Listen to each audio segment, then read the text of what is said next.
এজহার করার, প্রতিষ্ঠিত করার, কায়েম করার চেষ্টা চালায়। এদেশে হালালকে হালাল জেনে মেনে নেওয়া সহজ হবে, আর হারামকে হারাম জেনে মেনে নেওয়া সহজ হবে। আদখালাহুল্লাহুল জান্নাহ, আল্লাহর নবী বলেন তখন তাকে আল্লাহ জান্নাতে প্রবেশ করিয়ে দিয়েছে, না দেবে। আদখালা এটা মাঝে, তার মানে সে জান্নাতে চলে গেছে। সুবহানাল্লাহ বলেন না, দাঁড়া নাকি। এখানে কথা ছিল আদখালাহুল্লাহুল জান্নাহ, আল্লাহ তাকে জান্নাতে দিয়েছে না দেবে। মানুষ তো এখন আমরা মারা যায়নি, জান্নাতে দিল কি করে?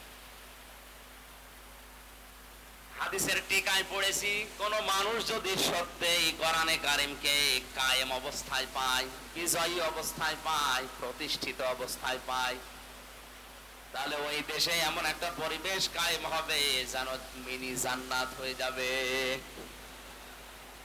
ওই দেশে বসবাস করা আর জান্নাতে বসবাস করা একই মনে হবে। আর কথার ওজন টের পাচ্ছেন?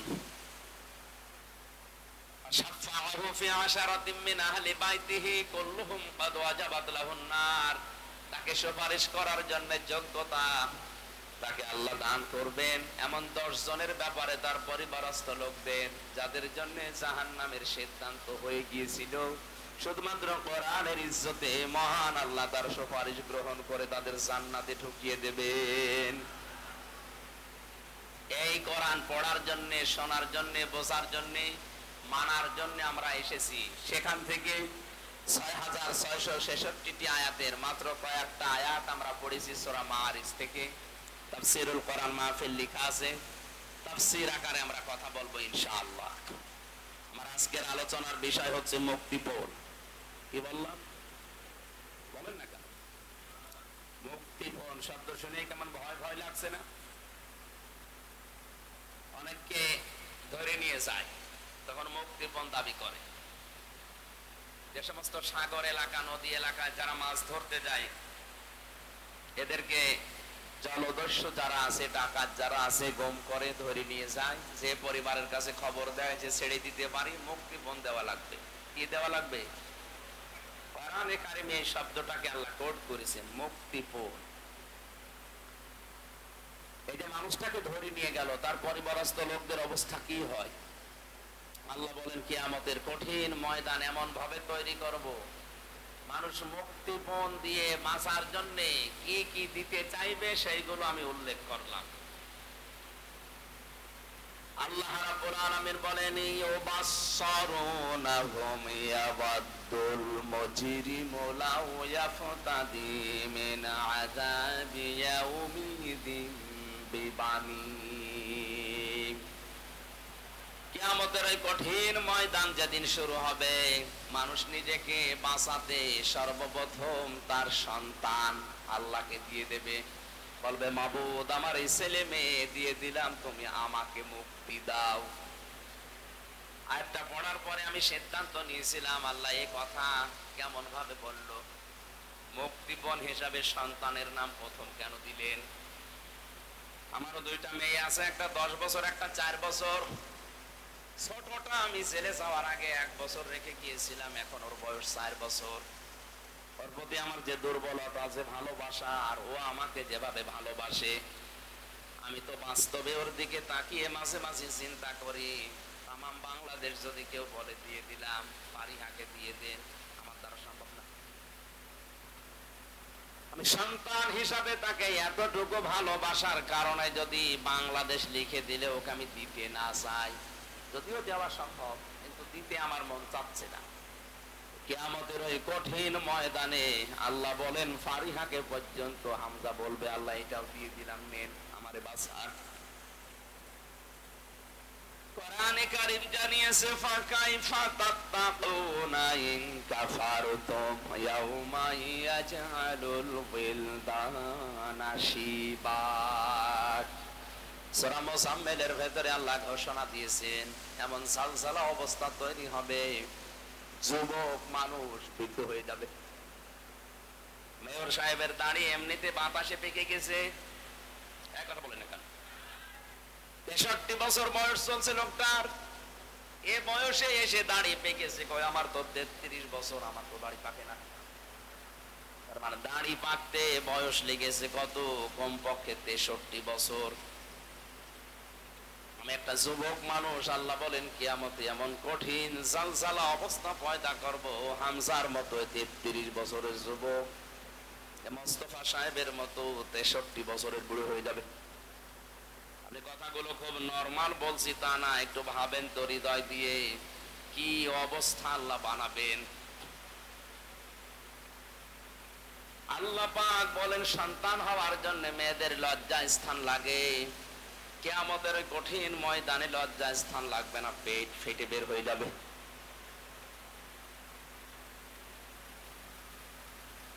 আমি রংপুর বিভাগে আয়াতটা পড়লাম এই জন্য, কারণ এই সহজ সরল মানুষকে ধোঁকা দিয়ে বোকা বানিয়ে অনেকে আজ বিভিন্ন পীর শব্দ নিয়ে ব্যবসা করে খাচ্ছে। কোরআনে কারীম জানিয়েছে ইয়াউমা ইয়াফিরুল মারউ মিন আখিহি ওয়া উম্মিহি ওয়া আবিহি ওয়া সাহিবাতিহি ওয়া বানিহি। কিয়ামতে সর্বপ্রথম মানুষের এই বিপদের মুহূর্তে তার কাছ থেকে পালিয়ে যাবে তার আপন ভাই। কে?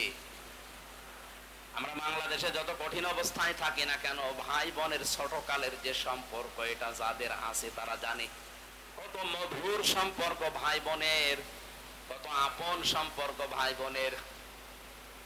যদিও ছোটবেলায় এক অন্যের সাথে মারামারি গন্ডগোল ঝগড়া করে, বিয়ের সময় যদি বোন বিয়ে হয়ে যায়, ভাই এত শক্ত থাকার পরও কেঁদে ফেলে।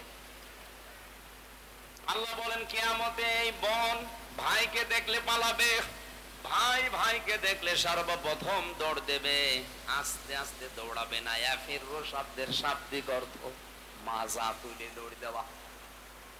পুলিশ তাড়লে মানুষ যেভাবে দৌড়ায়, বাঘে তাড়লে যেভাবে দৌড়ায়, কিয়ামতে আপনার আপন ভাই ওইভাবে দৌড়াবে। 2 নম্বরে মায়ের নাম দিয়েছেন আল্লাহ, 3 নম্বরে বাবার নাম দিয়েছেন, এরপরে স্ত্রীর নাম, সন্তানের নাম, বন্ধু বান্ধবীর নাম, এরপরে নেতা নেত্রীর নাম।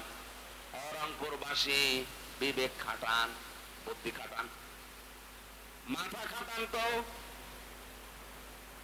7 জনের নাম বললাম, এগুলো তো সব বানালাম নাকি? কোরআনে কারীমের সূরা আবাসার ভেতরে আল্লাহ পরিচয়গুলো তুলে দিলেন যে তোর থেকে সর্বপ্রথম পালাবে তোর ভাই, তোর মা, তোর বাবা, তোর স্ত্রী, তোর সন্তান, তোর বন্ধু বান্ধবী, তোর নেতা খেতা। আমরা জানি দুনিয়ায় মানুষ বিপদে পড়লে এই শ্রেণীর মানুষগুলো এগিয়ে আসে, কিন্তু আল্লাহ বলছেন কিয়ামতের আগে পালাবে। কি মনে হয় আপনার, এরা যদি আগে পালিয়ে যায়? আমার তো কোরআন সামনে নিয়ে বিশ্বাস হয়েছে কিয়ামতে অনেক পীর সাহেব বলবে আল্লাহ আমি পীরই ছিলাম না, বলবে আল্লাহ আমি পীরই ছিলাম না, মরিদ পাবো কোথায়? আন্দাজ আমার পীর বলে। এখানে কারো উপরে ভরসা করে কোনো লাভ নেই। কিয়ামতে আপনাকে আল্লাহর দরবারে একা একা হাজির হওয়া লাগবে, কেউ আপনার আগে পরে থাকবে না। কিয়ামত একেবারে স্রেফ একা একা থাকবেন।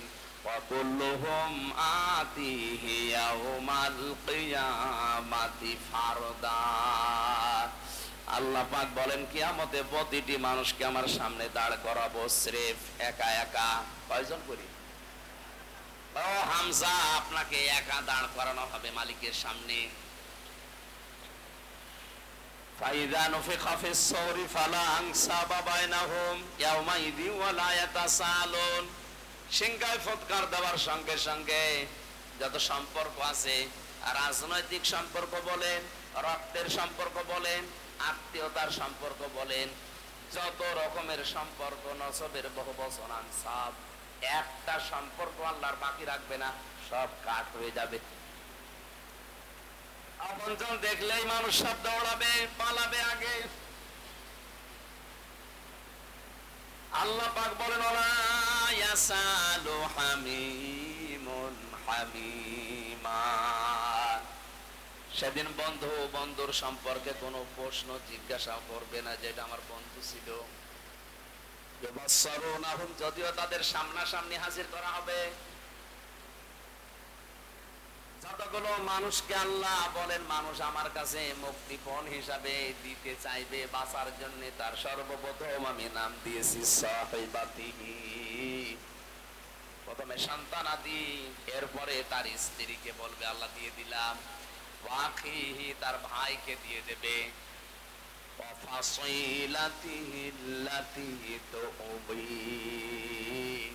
তার জ্ঞাতি গোষ্ঠী, যাদের কাছে সে রাজনৈতিক আশ্রয় পেত, সামাজিক পারিবারিক আশ্রয় পেত, এই মানুষগুলোকেও বলবে আল্লাহ এদেরও দিয়ে দিলাম। কথাটা এত সহজ মনে হচ্ছে আপনার, কত কঠিন অবস্থায় পড়লে মানুষ এই বিষয়গুলো সব দিতে চায় আপনি নিজে ভাবেন। এবার পরের কথা আরো কঠিন, ওমান ফিল আরদি জামিআ। আল্লাহ বলেন শুধু সন্তান আদি, বউ, ভাই আর জ্ঞাতি গোষ্ঠী না, দুনিয়ায় যত কিছুর মালিক ছিল অস্থায়ী অস্থায়ী সব বলবে আল্লাহ আমি দিয়ে দিলাম। এরপরও তুমি আমারে বাঁচাও, আমাকে মুক্তি দাও। আল্লাহ এতটুকু বলার পরে এবার কঠিন একটা ধমক দিয়েছেন, কাল্লা কখনো না, ইন্নাহা লাযা, অবশ্যই তোকে আমি লাজায় প্রবেশ করাবো। কোথায় বলেন বলেন? এই যে লাজা, এটা একটা জাহান্নামের দরজার নাম। রংপুরবাসী আমরা অনেকে এদেশে বিভ্রান্তিতে আছি যে জান্নাত 8টা, জাহান্নাম 7টা। না, কোরআন হাদিসে এটা নেই। আমি কোরআনে পেয়েছি জান্নাতও একটা, জাহান্নামও একটা, কিন্তু জাহান্নামের দরজা আমরা স্থানীয় মেয়র ওনারাও যদি জিজ্ঞাসা, উনি তো জেনারেল শিক্ষিত, জান্নাত কয়টা বলেন তো? 8টা। জাহান্নাম কয়টা? 7টা। দেখছেন, জিজ্ঞাসা করেন তো কোনোদিন কোরআন হাদিসে কোনো জায়গায় পেয়েছে কিনা?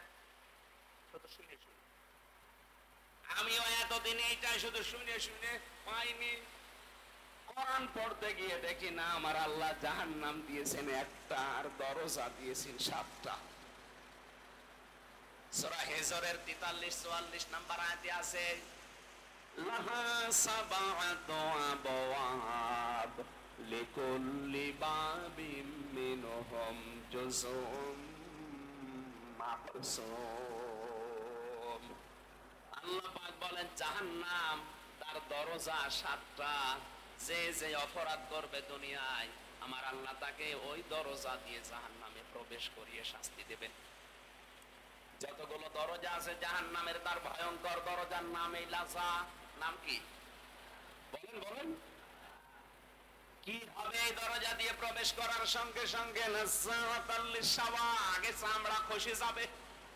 আপনার কি মনে হয় যে একটা ঘরের ভেতরে প্রবেশ করলে চামড়া এমনি এমনি খসে যায়? অবশ্যই এরকম যন্ত্রপাতি সেখানে সেট করা আছে। আমিও তো রিমান্ডে ছিলাম 10 দিন। ওই সমস্ত জায়গায় দেখেছিলাম যে যে ধরনের অপরাধ করে প্রশাসনের লোকজন সেখানে নিয়ে তাকে ওই স্বীকারোক্তি নেয়। আমার তো মূল্য চুরির মামলা মনে করেন, আমার তো আর ওই জায়গায় নেবে না। যে অস্ত্র নিয়ে ধরা পড়েছে মার্ডার মামলার আসামি, তার থেকে স্বীকারোক্তি নেওয়ার জন্য কিন্তু বলবে না সোনা মধু একটু বলো, বলবে তারে নখ তুলে নেবে, তারা এমন এমন দৃশ্য দেখাবে, দৃশ্য দেখলে যে আপনার নখ উঠে যাবে তা না, নখ ধরে আবার টান দেওয়া লাগবে। আল্লাহ বলেন এমন এক দরজা দিয়ে প্রবেশ করাবো, ও ঘরে ঢুকলেই তোর চামড়া খসে যাবে। তাহলে এমন একটা মেশিন সেট করা আছে যন্ত্রপাতি দিয়ে, ও ঘরে ঢুকলে আগে চামড়া খসে যায়। এই জায়গাটা খুব সহজ। বলেন বলুন, এই জায়গায় আল্লাহ দেবেন কাদের? আজকে থেকে এই নিরসনটা হয়েছে আমাদের ভুলের, যে জাহান্নামে একটা, এর দরজা বা স্তর 7টা। কয়টা? যে যেই ধরনের অপরাধ দুনিয়ায় করবে আল্লাহ তাকে ওই দরজা দিয়ে প্রবেশ করিয়ে ওই রকম শাস্তি দেবে। আজকের আলোচনা থেকে আমরা প্রমাণ করব যে আমি কোন দরজা দিয়ে প্রবেশ করার উপযুক্ত হয়েছি। কারণ আমি তো যে কোনো একটা অপরাধে আছি এই 7টার। আমরা আজকে দেখবো যে আমি কোন অপরাধের কারণে কোন দরজা দিয়ে প্রবেশ করার জন্য আল্লাহ আমার উপযুক্ত করেছে। যদি আমি ওই দরজার সামনে থাকি, যেমন হুতমা আছে, হোমাজাস, হাবিয়া আছে, লাজা আছে, সাকার আছে, সাঈর আছে, জাহান্নাম আছে। এই 7টা দরজা আমার আল্লাহ বানিয়েছে। আপনি আজকে এখান থেকে জেনে যাবেন যে আপনি কোন দরজার সামনে দাঁড়িয়ে আছেন। যদি দেখেন আপনি হাবিয়ার সামনে, যদি হোতামার সামনে, যদি লাজার সামনে, সাঈরের সামনে, সাকারের সামনে, জাহিমের সামনে, জাহান্নামের সামনে। জাহান্নাম একটা দরজার নাম। যে কোনো দরজায় অবশ্যই আমরা কেউ না কেউ আছি। যদি থাকি, আজকের আলোচনার শেষে ওই দরজা থেকে এক দৌড়ে আমরা জান্নাতের 100টা দরজা আছে, যে কোনো দরজায় প্রবেশ করব ইনশাআল্লাহ। আজকে আমার রাতের আলোচনা আছে মাওলানা সিরাজুল ইসলাম ফারুকী ভাইয়ের, এর রাজারহাট কুড়িগ্রাম, রাজারহাট, রাত 9টা থেকে 11টা পর্যন্ত। ওখানে আমি জান্নাতের 100টা স্তরের কথা বলার চেষ্টা চালাবো, যে কয়টা পারি। আজকে জাহান্নামের স্তরগুলো বলছি, খুব মনোযোগ দিয়ে শুনবেন যে আপনি কোন দরজায় দাঁড়িয়ে আছেন। কষ্ট হচ্ছে?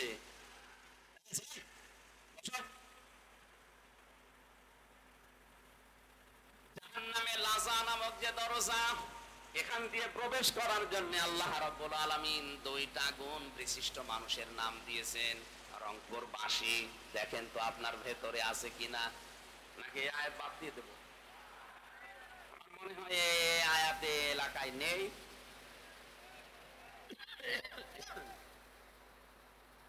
আল্লাহ পাক বলেন, যেখানে গেলে চামড়া আগেই খসে পড়ে যাবে, এখানে যাবে কারা জানো?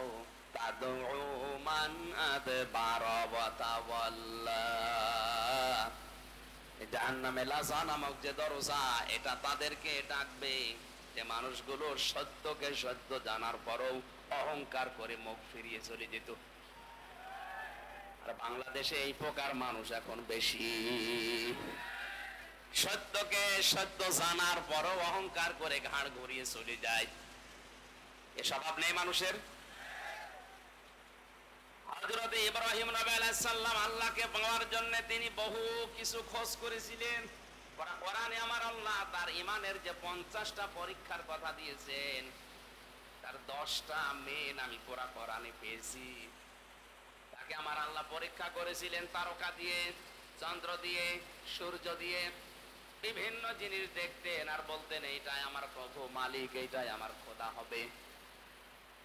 সব ডুবে অস্তমিত হয়ে যায়, তিনি বললেন না, ইন্নী ওয়াজ্জাহতু ওয়াজহিয়া লিল্লাযী ফাতারাস সামাওয়াতি ওয়াল আরদা হানিফা ওয়া মা আনা মিনাল মুশরিকিন।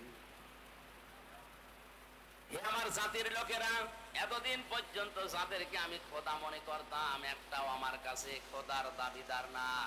সবগুলো অস্তমিত হয়ে যায়, ডুবে যায়, নষ্ট হয়ে যায়। যারা শেষ হয়ে যায় এদেরকে আমি মানতে পারি না। আমি মুখ ফিরিয়ে নিলাম এই সূর্য, চন্দ্র, তারকা সবার থেকে। তোমরা যাদেরকে শরীক করো সব থেকে আমি মুখ ফিরিয়ে নিলাম ওই আল্লাহর দিকে, যিনি আসমান আর জমিন যথাযথভাবে বানিয়েছেন। আমি হানিফা, একনিষ্ঠ ভাবে মুখ ঘোরালাম। ওমান মিনাল মুশরিকিন, আমি কিন্তু মুশরিক না, শিরিক করি না। ইব্রাহিম নবী আলাইহিস সালাম আল্লাহকে খুঁজে পেয়ে চেষ্টা করেছিলেন পাওয়ার জন্য, আর আমাদের চোখে আঙ্গুল দিয়ে সত্যকে দেখিয়ে দিল, আমরা মানতে চাই না।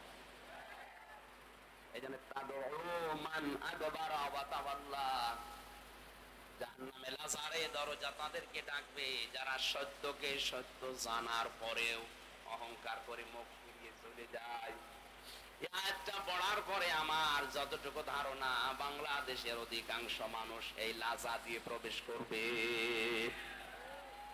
কারণ এত আলোচনা পৃথিবীর কোন জায়গায় হয় না, এত সতর্কবাণী উচ্চারণ দুনিয়ার কোন জায়গায় আমি দেখি না। এত করে চোখে আঙ্গুল দিয়ে দেখিয়ে দেয়, এরপরও আপনি মানতে চান না, আপনার অহংকার বৃদ্ধি আরো বাড়ে। মনে হচ্ছে যে 1 নাম্বারটা পাওয়া যাচ্ছে, কথা বলে না কেন? 2 নাম্বার কি? যারা মাল সম্পদ জমা করে আর সংরক্ষণ করার জন্য চেষ্টা চালিয়ে যায়। রংপুরবাসী, পৃথিবীর কোন সম্পদ স্থায়ী না। আপনি এখনই চোখ বন্ধ করেন, এমনি মিথ্যা মিথ্যায় চোখ বন্ধ করে আপনি দেখেন সব কেমন যেন আপনার পর হয়ে যাচ্ছে। আর আপনি মাল সম্পদ বৈধ অবৈধ নেই, কোন রাস্তা দিয়ে আসে তাও দেখা দেখি নেই, আপনি জমা করতে আসেন। সব সময় এটা কি করে সংরক্ষণ করা যায় চেষ্টা করে যাচ্ছেন।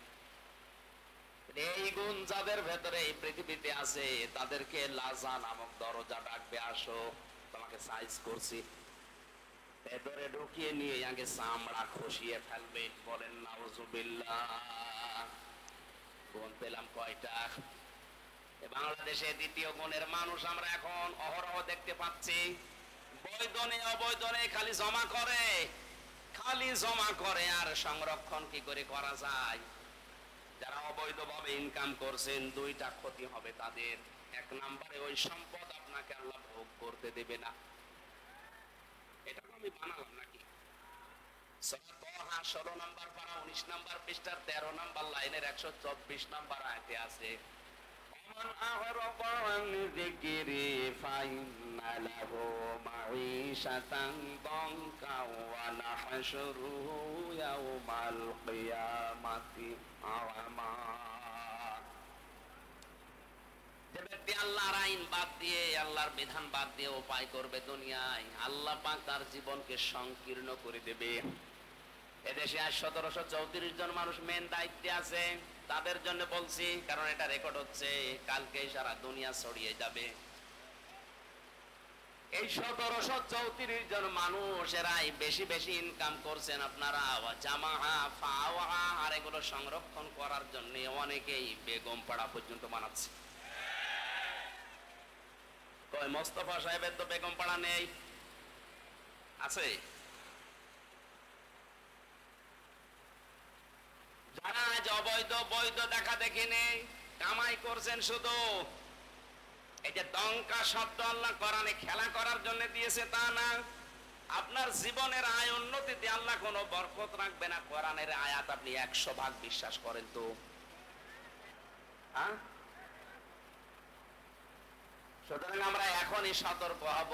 এই লাজা নামক দরজা দিয়ে গেলে আল্লাহ ছেড়ে দিচ্ছে না, আগে চামড়া খসিয়ে ফেলবে, এরপরে শাস্তি শুরু হবে। যারা অবৈধ ভাবে আজ টাকা পয়সা ইনকাম করে পাহাড় পর্যন্ত তৈরি করে ফেলছেন আর সংরক্ষণ করার জন্য বিভিন্ন লাইন অবলম্বন করছেন, বৈধ অবৈধ দেখা দেখি নেই যে এটা টিকিয়ে রাখা লাগবে। আল্লাহ পাক বলেন দুনিয়ার জীবন তো সংকীর্ণ করে দেবই, ময়দানে মাহশারে যেদিন ধরে তুলবো চোখ দেব না, অন্ধ করে তুলবো। ক্বালা রাব্বি লিমা হাশারতানি ফানাসিতাহা ওয়া কাযালিকা লিয়াউমা তুনসার। এই নাফরমান, তোর কাছে আমার আয়াতগুলো এইভাবে গিয়েছিল, জানার পরে যেভাবে ভুলেছিলে, আজকের এই কঠিন ময়দানে আমি আল্লাহ তোরে ভুলে গেলাম। তাফসিরে ফি জিলালিল কোরআনে মুফাসসির লিখেছেন, আল্লাহ শুধু ধমক দিয়ে শেষ করবেন না। আল্লাহ পাক বলবেন, তুই যে আমার বান্দা ছিলি, তুই যে আমার বান্দি ছিলি, তোর নাম হামজা ছিল, তোর নাম রহিমা ছিল, কোনদিন আমার এই কুদরতের জবানে তোর নাম আমি আর উচ্চারণ করব না। নিজের সাথে মিলিয়ে দেখেন তো ওই ময়দানে কি অবস্থা হবে যদি আল্লাহ কোনদিন আপনার নামটা, এই যে বসে আছে রেজাউল ভাই, মোস্তফা, আল্লাহ যদি বলে মোস্তফা নামে আমার কোন বান্দা ছিল, কোনদিন আমার এই জবানে আর উচ্চারণ হবে না, যা করে ভুলে গেলাম, উনি কিয়ামত পর্যন্ত মেয়ের থেকে কোনো লাভ আছে না। ময়দানে মাহশারে, ওই কঠিন ময়দানে আল্লাহ যদি বলে হামজা যা করে আমি মাফ করে দিলাম, আমি যদি সারা জীবন জেলখানায় কাটাই তাও আমার জীবন সফল।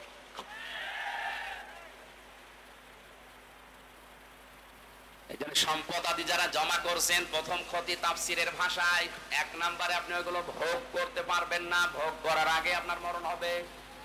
2 নম্বরে আপনি যখন মারা যাবেন ঈমান পাবেন না, আর ওই সম্পদগুলো আপনার ছেলে মেয়ে বউ আপনার দলের লোক ওগুলো আরো অবৈধ কাজে ব্যয় করবে, আর ফ্ল্যাক্সি লোড হয়ে বিকাশ হয়ে আপনার কবরে যাবে। এখন যদি বলেন হুজুর আমার তো বিকাশ নাম্বার খোলা নেই, এমনি খুলে যাবে, আর খোলা লাগবে, এমনি খুলে যাবে। জাহান্নামে লাসা নামক দরজা দিয়ে প্রবেশ করার গুণ জানলাম কয়টা? রংপুরে 2 গুণের মানুষ আছে। আল্লাহ আমাদেরকে যাদের কানে যাচ্ছে তাদেরকে যেন পরিবর্তন হওয়ার তৌফিক দেন। 2 নম্বরে কঠিন দরজা যেটা, তার নাম হুতমা। নাম কি? এই দরজা দিয়ে আল্লাহ প্রবেশ করাবে তাদেরকে যাদের ভেতরে 4টা গুণ আছে। এবার দেখেন তো আপনার ভেতরে পাওয়া যায় কিনা। ওয়াইলুল লিকুল্লি হুমাযাতিল লুমাযা। 1 নম্বরে যে মানুষগুলো সামনে পেছনে মানুষের দোষ চর্চা করে, মানুষের নিন্দা করে, এটা তো দেশে নেই। একে অন্যের কথা লাগায়, কানে কানে লাগিয়ে সম্পর্ক নষ্ট করে দেয়, পালাপালি করে ধ্বংস হয়ে যাক ওই মানুষগুলো যারা সামনে পেছনে মানুষের নিন্দা করে। যে দোষ মানুষ করে নাই, ওই দোষ তার উপরে চাপিয়ে দিয়ে তার জীবনটা নষ্ট করে দেয়। আর এটা বাংলাদেশে এখন সবচেয়ে বেশি। কিচ্ছু জানি না, আন্দাজে এক দোষ আমার উপরে চাপিয়ে আমার জীবনটা জাহান্নাম বানিয়ে দিল। আর এটা মেয়েদের ভেতরে বেশি। এক জায়গায় বসলে শুধু দোষ চর্চা করে। সম্মানিতা মা বোনেরা মনে করছেন হুজুর আমাদের শত্রু না, আমি আপনাদের ভালোবাসি। জাহান্নামে হুতমা নামক দরজা দিয়ে যেন যাওয়া না লাগে, এখনই থেমে যান। যারা দোষ চর্চা করছেন, এর কথা ওর কাছে লাগাচ্ছেন, তালাতালি করছেন, যদি এরকম কোন মহিলা এলাকায় থাকেন, তার জন্য পুরা রংপুরের মানুষের দোয়া কবুল বন্ধ হয়ে যাচ্ছে। আপনি মনে করছেন এই আর কি, এতটুকুই কি হয়? কি হয় মানে মানুষের সম্পর্ক নষ্ট করে দেওয়া কত বড় কঠিন অপরাধ। আল্লাহ রাব্বুল আলামিন জানিয়েছেন জাহান্নামে হুতমা নামক যে দরজা দিয়ে প্রবেশ করাবো, এই দরজার 1ম নম্বরে তারা যাবে যারা মানুষের দোষ চর্চা করে, এর কথা ওর কাছে লাগায়, তালাতালি করে মানুষের সম্পর্ক নষ্ট করে। এখানে অনেক বহু মানুষ বসে আছে 3 দিনের উপরে বিনা কারণে কথা বন্ধ করে। অথচ দুনিয়াবি কোন বিষয়ে যদি কেউ 3 দিনের উপরে কথা বন্ধ করে মারা যায়, ওই ঈমান পায় না, বেঈমান হয়ে মরে। 3 দিন না, 3 বছর কথা বলেন এরকম মানুষ নেই। অথচ বড় কোন বিষয় না, মুরগিতে ধান খেয়েছে এই কারণে কথা বলে না।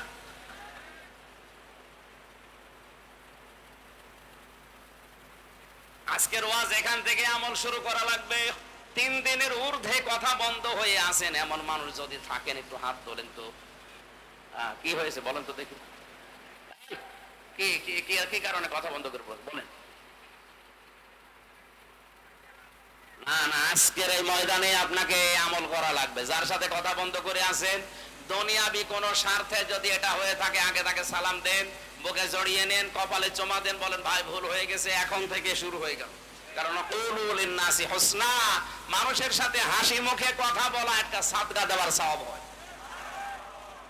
আরো বলছে হ্যাঁ, হাত তুলে বা দেখাচ্ছে। সরল রংপুর বিভাগের মানুষ তো সহজ সরল না, যারা এগুলো করছেন বন্ধ করা লাগবে ভাই। 2য় নম্বরটা বলবো, বলেন, বললেই হবে, আমার আবার 3 বছর থাকা লাগবে না তো। আল্লাযী জামাআ মালাও ওয়া আদ্দাদা। আল্লাহ পাক বলেন যারা মাল জমা করে আর বারবার গণনা করে যে কত হইল। এখন মাল কি? মাল মানে অনেকেই মনে করে যে মরে গেছে আবুল মাল। গত টার্মে যে ছিল আবুল কি কামাল, অর্থমন্ত্রী কামাল ছিল না, এখন নাই দিনাজপুরের একজন কি যেন আবুল হাসান মাহমুদ আলী। মাল মানে মাল না, মালের ব্যাখ্যা পড়া কোরআনের ভেতরে আমি তাফসিরে পড়েছি 5টা। কয়টা?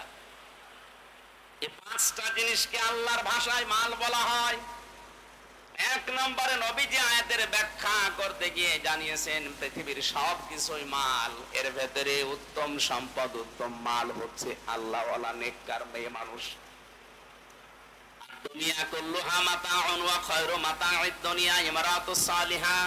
পৃথিবীর সব কিছুই মাল সম্পদ, এর ভেতরে উত্তম সম্পদ হচ্ছে আল্লাহর দৃষ্টিতে, রাসূলের দৃষ্টিতে আল্লাহওয়ালা মেয়ে মানুষ। এখন আল্লাহওয়ালা মেয়ে মানুষ কোনটা? এই দেশে আমরা অনেকেই মনে করি বড় বোরকা পরে আছে, কালো, 5 ওয়াক্ত নামাজ পড়ে, রোজা রাখে, এগুলো আল্লাহওয়ালা না। আল্লাহওয়ালা হওয়ার জন্য, নেককার হওয়ার জন্য 4টা গুণ লাগবে মেয়েদের। আমাদের মেয়র সাহেবের স্ত্রী যিনি আছেন, তিনি সহ এখানে আমাদের যাদের বউ আছে, মহিলা প্যান্ডেলে যারা বসে আছেন, 4টা গুণ যদি আপনার ভেতরে থাকে, জান্নাতের 8টা দরজা আপনাকে ডাকবে, ওয়েলকাম জানাবে।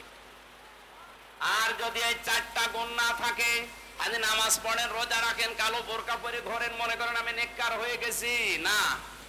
তিরমিজি শরীফের হাদিস, 1 নম্বরে ওইটা নেককার মহিলা, স্বামী যখন বাইরে থেকে বাড়িতে আসবে, দুনিয়ার সব কাজ বাদ দিয়ে স্বামীকে সময় দেবে।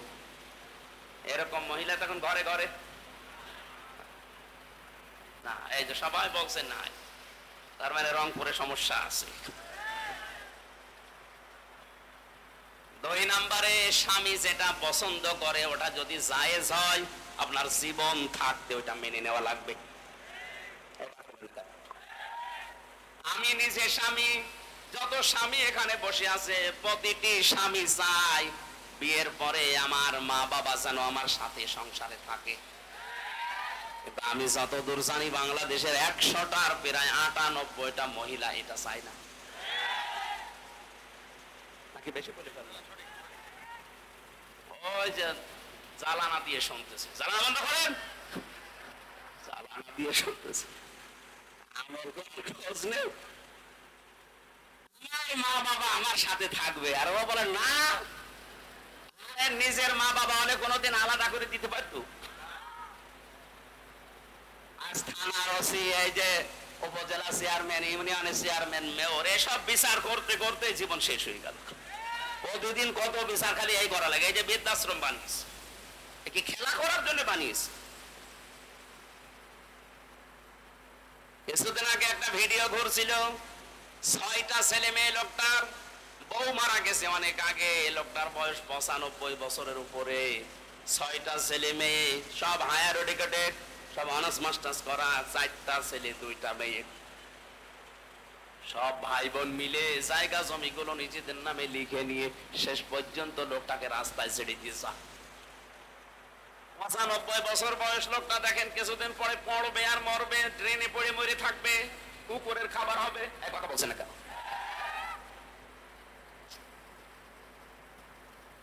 সম্মানিত মা বোনেরা, যদি উত্তম সম্পদ হতে চান দুনিয়ায়, শ্বশুর শাশুড়িকে নিজের মা বাবার মতো মনে করা শুরু করেন। আরে ভাই, আমি তো নিজে একটা জামাই, কোরআন শরীফ আমি হাতে না মাথায় নিয়ে বলতে পারি, আমরা জামাইরা যেভাবে শ্বশুর শাশুড়িকে নজরে দেখি, বউগুলো যদি ওই নজরে আমাদের মা বাবাকে দেখতো, বাংলাদেশে কোনো সন্তান আলাদা হতো না। নেককার হওয়ার জন্য শুধু কালো বোরকা পরে মনে করছেন আমি বড় বুজুর্গ হয়ে গেছি। স্বামী যেটা পছন্দ করে যদি জায়েজ হয়, জীবন থাকতে আপনাকে মেনে নেওয়া লাগবে। 3 নম্বরে নেককার হওয়ার জন্য গুণ দিয়েছেন আল্লাহর নবী, স্বামী যখন বাইরে যাবে, তার সম্পদ এবং তার সন্তানকে আপনি ইসলামের দিকে রাখবেন। স্বামী বাইরে চলে যায়, আপনি সারা দিন বসে বসে সিরিয়াল দেখেন, আর ওগুলো সব জীবনে মিলায় যে আমি হব কটকটি আর মেয়ে হবে কিরণমালা। না, আপনার সম্পদ এবং সন্তান, স্বামী গেছে বাইরে, এগুলো হেফাজত করে ইসলামের দিকে রাখবেন, এটা নেককার মহিলার গুণ। 4 নম্বরে, স্বামী যখন বাড়িতে আসবে তাকে খুশি করার জন্য সাজগোজ করা। আল্লাহ মেয়েদের এই 4টা গুণ অর্জন করার তৌফিক দিন, আমিন। মালের 2 নম্বর ব্যাখ্যা হচ্ছে চেয়ার, ক্ষমতার চেয়ার। 3 নম্বর ব্যাখ্যা অস্ত্র শস্ত্র। 4 নম্বর ব্যাখ্যা সম্পদ। 5 নম্বর ব্যাখ্যা প্রভাব প্রতিপত্তি। এগুলো যারা জমা করে রাখে আর মনে করে এগুলো কোনোদিন হাতছাড়া হবে না, ইহসাবু আন্না মালাহু আখলাদা, আল্লাহ বলেন কাল্লা, কখনো না। লায়ুম বাজান্না ফিল হুতামা, তোকে হুতামা দিয়ে প্রবেশ করাবো। কোন জায়গায়? ওমা আদরাকা মাল হুতামা, নবী আপনি জানেন এটা কি? নারুল্লাহিল মুকাদা, এটা আল্লাহর জ্বালানো আগুন, আল্লাহ নিজে আগুন জ্বালিয়েছে। এর 7টা বর্ণনা আল্লাহ কোরআনে দিয়েছেন, আমি তো 2টা বললাম। যারা সত্যকে সত্য জানার পরে মুখ ফিরিয়ে চলে, যারা সম্পদ জমা করে রাখে আর বারবার সংরক্ষণ করার জন্য বিভিন্ন পন্থা অবলম্বন করে। 2 নম্বরে যে মানুষগুলো সামনে পেছনে মানুষের গীবত করে, মানুষের দোষ চর্চা করে, যে দোষ যে লোকটা করে নাই আন্দাজে ওই দোষ তার উপরে জোর থেকে দেখেছি অনেক মানুষ এখানে নিরপরাধ, ও বিষয় কিছু জানেই না। হয়তো এর সাথে আমার জমি জায়গা নিয়ে গন্ডগোল আছে, পারছি না, শেষে আমার 3 বছরের ছোট্ট একটা মেয়ে দিয়ে ওর নামে ধর্ষণ মামলা চালিয়ে 10 বছর জেলে রেখে দিলাম। বহু মানুষ কিরকম দেখেছি, কিচ্ছু জানে না, ধর্ষণ মামলায় 10 বছর জেল খাটে। 3 বছরের মেয়ে ধর্ষণ করার মামলা দিয়েছে, পেরিয়ে ওঠে না, তখন ওই মেয়ে দিয়ে মামলা দেয়। যারা আয়ু আছেন মামলার খুব হিসাব করে জীবন চালান। নামাজ রোজা আপনাকে জান্নাত নিয়ে যাবে মনে করছেন? মানুষের যদি অভিশাপ লাগে, এজন্য আমাদের সাবধান হওয়া দরকার। আমার মনে হয় আর কয়েক মিনিট আছে মাগরিবের আজান হওয়ার। 1 ঘন্টা সময় দিয়েছিলেন, এখন 1 ঘন্টা 5 মিনিট হয়ে গেল। আমি জেলখানায় বসে পারিবারিক জীবনের যে সমস্ত সমস্যা এবং এর সমাধান করার জন্য কি কি লাগবে, জেলখানায় 2টা বই লিখেছিলাম, পারিবারিক সমস্যা এবং তার সমাধান। প্রেম চলছে, এটা মেটানোর জন্য কি কি দরকার কোরআন হাদিসে ওই যে সাদা গাড়িতে আছে, যাওয়ার সময় নিয়ে স্ত্রীকে, মেয়েকে, বউকে, বোনকে উপহার দেবেন। আর যারা মেয়েরা আছেন ওইগুলো নিয়ে আপনার স্বামীকে দিয়ে পড়াবেন। 2টা বই আছে, 2 রকম নিয়ে যাবেন। আমার পক্ষ থেকে মাননীয় মেয়রকে উপহার দেবেন একটা, ওনার ম্যাডামকে দেওয়ার জন্য। ওনার ম্যাডাম যদিও আর ওই সমস্ত লাইনে যাবে না, তারপরও পড়ে দেখুক। আমার মনে হয় ভেতরে ঘেমে একেবারে শোধ চলছে। আগামীতে আমি আসি, রাতের বেলা মাহফিল নেবেন, দিনের বেলা আসলে হয় না, দিনের বেলা হয় না। আমার রাতে যে সিরাজ ভাইয়ের এখানে মাহফিল আছে রাজারহাটে, আমি রাত 9টায় উঠবো ওখানে। আজকে সময় পেলে যদি যান আবার আমার সাথে চলে আসবেন। আগামীতে আসলে বিভিন্ন জায়গায় আছে, এই যে মাওলানা ইদ্রিস আলী জিহাদি ভাইয়ের ওখানে মাহফিল আছে একটা, কি বাজার